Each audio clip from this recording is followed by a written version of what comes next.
से धन्यवाद, कोटि से प्रणाम है मेरी माता सज्जनों। आप सबके श्री चरणों में असंख्य बार चरण वंदना स्वीकार कीजिएगा। अभी सत्संग के तुरंत बाद आज तेरा तिथि है, अखंड जाप शुरू हो जाएगा। दिन भर चलेगा, रात को भी चलेगा। कल प्रातः 7 से 8 जो सत्संग है, रामायण जी के पाठ भजन कीर्तन के साथ इस अखंड जाप की समाप्ति होगी। जो साधक सत्संग के बाद जाप के लिए बैठना चाहिए, हार्दिक स्वागत है उनका। जो उठना चाहिए बहुत प्रेम पूर्वक उठिएगा, ताकि जो बैठे हैं उनको किसी प्रकार की कोई डिस्टर्बेंस ना हो। धन्यवाद। विवेक और वैभव की चर्चा चल रही थी। वैभव के जीवन में विवेक आ गया है। दो मित्र थे, आपको याद है कहानी। दो मित्र थे, विवेक दूर चला गया है, तो विवेक शून्य बुद्धि इज डिजास्ट्रस, विनाशकारी। वैभव के साथ यही हुआ है। कहता है किसी ने मेरे धन को नहीं लूटा, धन ने मुझे लूट लिया है। इस अर्थ के कारण बहुत अनर्थ हुआ। जीवन में विवेक फिर आ गया है, तो जीवन की दिशा बदल गई। विवेक ने समझाया, वैभव अभी भी कुछ नहीं बिगड़ा। ये ऐसी पूंजी है जो मैं तुम्हें दे रहा हूं। जब जितनी इकट्ठी करो सब आपकी।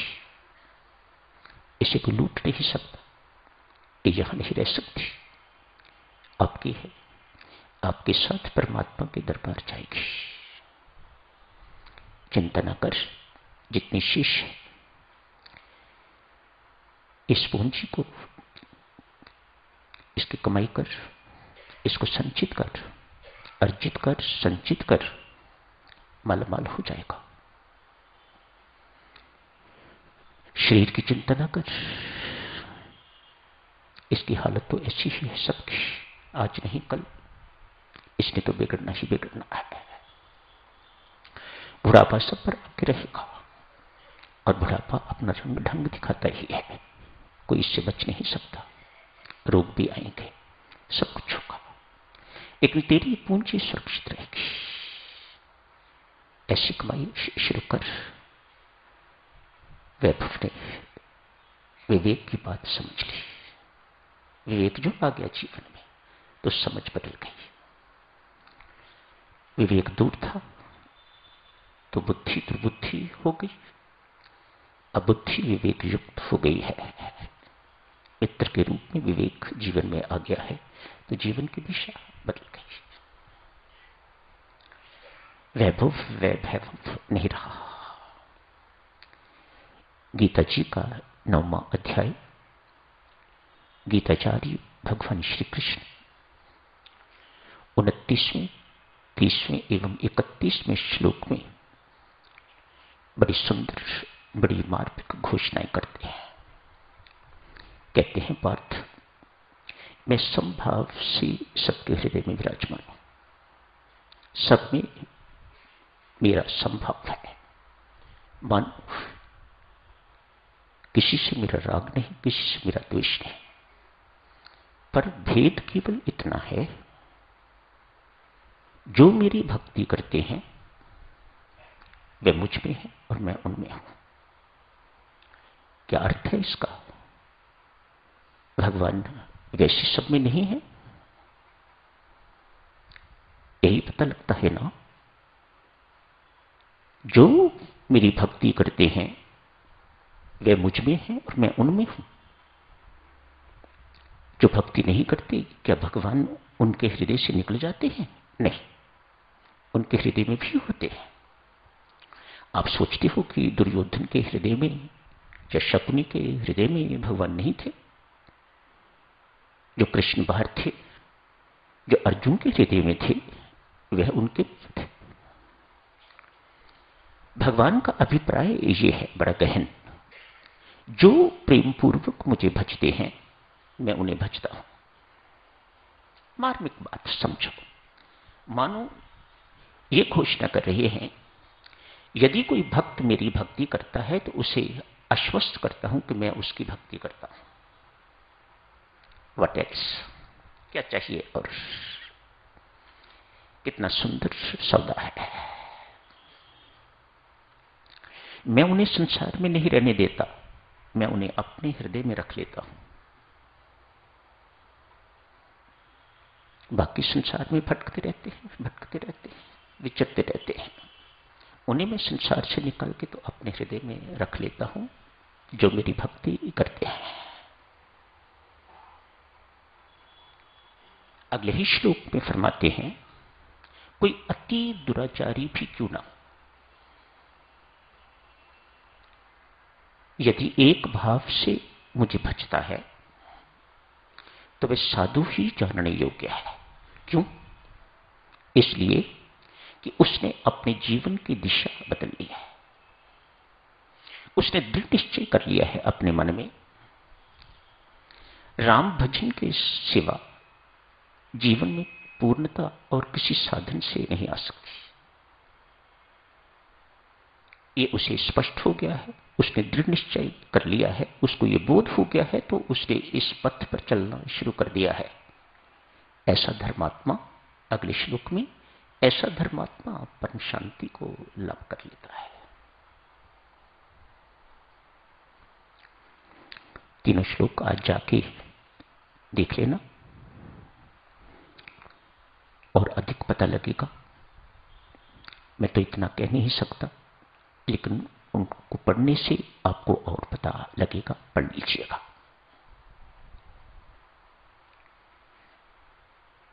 राम नाम की पूंछी जैसी वैभव को पता लग गया, अनमोल है। इसे कोई लूट नहीं सकता, इसे कोई छीन नहीं सकता। यही मेरी है, अनश्वर है, नश्वर नहीं, नाशवान नहीं है, मेरी है, मेरे पास ही रहेगी और मेरे साथ ही परमात्मा के दरबार में जाएगी। ये सारे के सारे बोध वैभव को हो गए। राजा विक्रमादित्य के वक्त की बात है। जिस किसी को भी ये बोध हो गया, उसका जीवन बदल गया। वह वास्तव में मालामाल हो गया, अन्यथा सब कंगाल। कुछ भी बन जाओ। शास्त्र की घोषणा है साधक जनों को, ये मेरा छोटा मुख ऐसी बड़ी बड़ी बातें नहीं बोल सकता। शास्त्र की घोषणा है, यदि जिंदगी में किसी ने ये पूंजी इकट्ठी नहीं की तो वह लखपति करोड़पति होता हुआ भी कंगाल है, उसने कुछ नहीं पाया। और यदि किसी ने ये पा लिया है और उसके पास, जिसे संसार धन समझता है, भौतिक धन समझा जाता है, जितना मर्जी भी क्यों ना इकट्ठा कर लिया हो, न भी हो तो भी कोई फर्क नहीं पड़ता। वह शहंशाहों का शहंशाह है। राजा विक्रमादित्य के वक्त की बात। एक ब्राह्मण बहुत सदाचारी है, लेकिन धन से गरीब है। पढ़े लिखे हैं, भीख मांगना ब्राह्मण का काम नहीं। भिक्षा लेता है, लोग देते हैं, मांगना उसका व्यवसाय नहीं है। लेकिन लोग दान के रूप में ब्राह्मण को देते हैं और ब्राह्मण को लेने का अधिकार है, लेकिन भीख मांगना नहीं। ये गलत धारणा है ब्राह्मण की कि मुझे भीख मांगने का अधिकार है। बिल्कुल नहीं। दान लेने का अधिकार है, भीख मांगने का नहीं। दोनों बातों में बहुत अंतर है।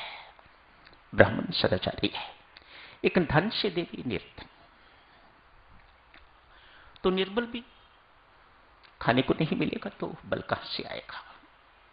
अपनी इतनी चिंता नहीं जितनी परिवार की चिंता है। आज पत्नी ने आग्रह किया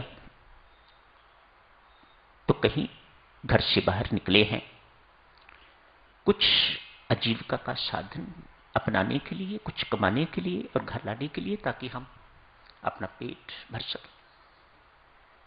चले गए हैं। विचरते विचरते एक जंगल में पहुंचते हैं। वहां एक महात्मा बैठे हुए हैं, बड़ा आकर्षित चेहरा। ब्राह्मण आगे बढ़ न सके, कुछ तो अच्छे संस्कार हैं ही ना, तो परमात्मा ने ब्राह्मण बनाया, उच्चतम जाति। मुझे ब्राह्मण नहीं बनाया। ब्राह्मण बनना मानो बहुत से शुभ संस्कार, पुण्य संस्कार होंगे पीछे कि परमेश्वर ने उन्हें ये जाति प्रदान की है। ये जाति परमात्मा द्वारा दी गई है, अपनी मर्जी से नहीं। आप अपनी मर्जी से किसी के घर पैदा नहीं हो सकते, परमात्मा निश्चित करता है। अच्छे संस्कार हैं ब्राह्मण के। अतएव आकर्षित चेहरा देखा, मनमोहक चेहरा देखा, उस संत महात्मा का शांति देने वाला चेहरा देखा, आगे बढ़ न सके, बैठ गए उन्हीं के पास। लेकिन उदासी और भी बढ़ गई। ये कितना प्रसन्न है, मैं कितना दुखी, न जाने जाति का कौन है, लेकिन संत महात्मा है, वंदनीय है। मुझे किसी प्रकार का कोई संकोच मन में नहीं लाना चाहिए। मेरे से कहीं बेहतर है। हो सकता है जाति का ब्राह्मण ना हो, लेकिन इस वक्त बहुत उच्च है ये। मैं किसी को देने योग्य नहीं, ये माला माल बैठा है, अनेकों को देने योग्य है, अनेकों को दे सकता है। वह शहंशाहों का शहंशाह है। अंकुश, कौन हो वत्स? अपना परिचय दो। ब्राह्मण ने परिचय दिया। उदास क्यों? ब्राह्मण मैं समझता हूं परमात्मा का दास, और परमात्मा का दास कभी उदास नहीं होता। उदासी किस बात की? क्या बात है? क्यों उदास हो? अपनी व्यथा कही। धन का अभाव है, मेरी तो निभ रही है। पत्नी और बच्चों की चिंता है, वे घर में भूखे रहते हैं। इसीलिए पत्नी के आग्रह पर आज बाहर निकला हूं। पीठ पर हाथ रखा। ब्राह्मण, उदास न हो जाइएगा, एक चिट्ठी ले जाओ मेरी, जाके राजा साहब को दे दो। तेरी जन्म जन्मांत की कंगाली दूर हो जाएगी। चिट्ठी में लिखा था, राजन, जो इच्छा तो अपनी जिंदगी में पूर्ण करना चाहता था, उसकी पूर्ति का अब समय आ गया है। अपना राज्यपाट सब कुछ इस ब्राह्मण को सौंप के तो मेरे पास तत्काल आ जाओ। छोटी बात नहीं है। सब कुछ का त्याग कर देना, सब कुछ होते हुए त्याग कर देना, ये कोई छोटी मोटी जीवन की घटना नहीं है। राजा ने चिट्ठी पढ़ी। गुरु महाराज की चिट्ठी, संत महात्मा की चिट्ठी है। पढ़ के आनंद विभोर। वाह! मैं स्वयं तो वह समय निश्चित नहीं कर सकता था कि यह समय आ गया है। गुरु महाराज ने स्वयं निश्चित करके तो मुझे डेट लिख दी है, तत्काल आ जाओ। ब्राह्मण दिख रहा है, ये राजपाठ इत्यादि सब कुछ त्यागने को सहर्ष तैयार है। किसी प्रकार की कोई उदासी नहीं, कोई किसी प्रकार का गिला शिकवा, कोई गलानी नहीं, बल्कि इसके अंदर बड़ी उमंग है, बड़ा उतावलापन है कि मैं जल्दी से जल्दी संत महात्मा के पास ये सब कुछ त्याग के तो उनकी चरण शरण में जाऊं। ब्राह्मण है, अच्छे संस्कारों से संपन्न है।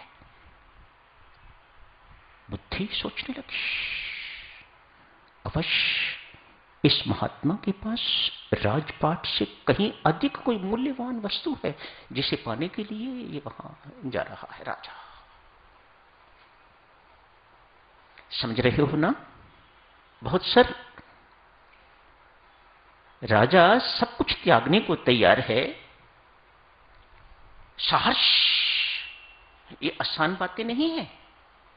जो राजा ने निर्णय मन ही मन ले लिया है, ये कोई आम बात नहीं है। तो ब्राह्मण के मन में क्या बात दौड़ रही है? अवश्य उस महात्मा के पास इस राज्यपाठ से कहीं अधिक कोई मूल्यवान है, जिसे पाने के लिए राजा ये सब कुछ छोड़ के तो उसके चरण शरण में जाना चाहता है। वह क्या है? मन में प्रश्न। अतएव राजा साहब से कहा, राजा साहब, मैं फिर मिलूंगा आपको, पहले मुझे उस संत महात्मा के पास जाना है, वहां से लौट के यदि लौट सका तो फिर मिलूंगा आपको। जाके प्रणाम किया, कहा महाराज, राजा साहब अपना राजपाट सब कुछ सहर्ष त्याग के आपके श्री चरणों में आने को बहुत उत्सुक हैं, उतावले हैं। मेरी एक जिज्ञासा है, क्या उस राजपाट से अधिक महत्वपूर्ण, अधिक मूल्यवान कुछ आपके पास है जो राजा आपसे पाना चाहता है उसे छोड़ के? है? तत्काल संत ने कहा, हां है। वह राज्य क्या है? जो मेरे पास है वह 3 लोकों का राज्य भी उसके बराबर कुछ नहीं। वह क्या है? ब्राह्मण पूछता है, वह क्या है? राम नाम। मेरे पास राम नाम है, मेरे पास राम नाम की पूंजी है, मेरे पास राम नाम है, तारक मंत्र है, पारक मंत्र है, पार करने वाला, तारने वाला, मोक्ष मंत्र है, जन्म मरण के चक्कर से छुटकारा देने वाला।